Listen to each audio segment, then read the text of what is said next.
और कुछ दिनों पहले ना पाकिस्तान में ओरेंट ट्रेन का इफ्तिताह हुआ था, तो उसकी एक पिक्चर अपलोड हुई थी जिसमें क्रू की लड़कियां उस ट्रेन के सामने खड़ी हुई थी। तो उस पिक्चर को उठा के पाकिस्तान के एक मेंबर ने एक पोस्ट की हुई थी कि थैंक यू शहबाज शरीफ साहब, इतनी प्यारी ओरेंट ट्रेन। तो उस पोस्ट को देख के ना मुझे लगा था कि हमें ओरेंट ट्रेन की ज़रूरत नहीं है, वो हमें थोड़ी सी गैरत की ज़रूरत है। और मैं किसी मेंबर के ख़िलाफ़ बात नहीं कर रहा, बड़ा अच्छा करते हो आप, हमारे यंगस्टर्स को बड़ा एंटरटेन करते हो यार।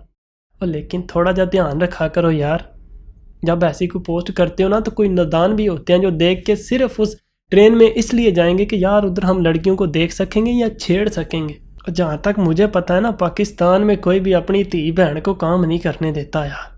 और ये बड़ी मजबूर होके निकली होती हैं यार, और मुश्किल ना कर दिया करो यार इनके लिए।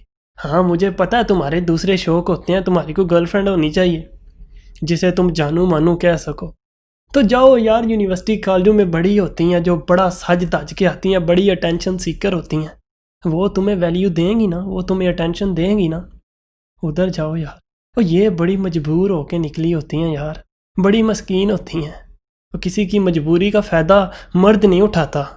कुछ भी हो जाए, हमारे मुआशरे का डोमिनेंट हमेशा मर्द ही रहा है, तो तुम्हें उन्हें इज्जत दे के ये साबित करना है कि यार मर्द ऐसा भी होता है, ये लेवल भी होता है मर्द का। और ये जो उल्टी सीधी हरकतें करते हैं ना, वो मर्द नहीं होते, वो इजड़े होते हैं, इजड़े। Stay tuned, stay positive, stay creative and use your common sense. आपका अपना उमैर आलम।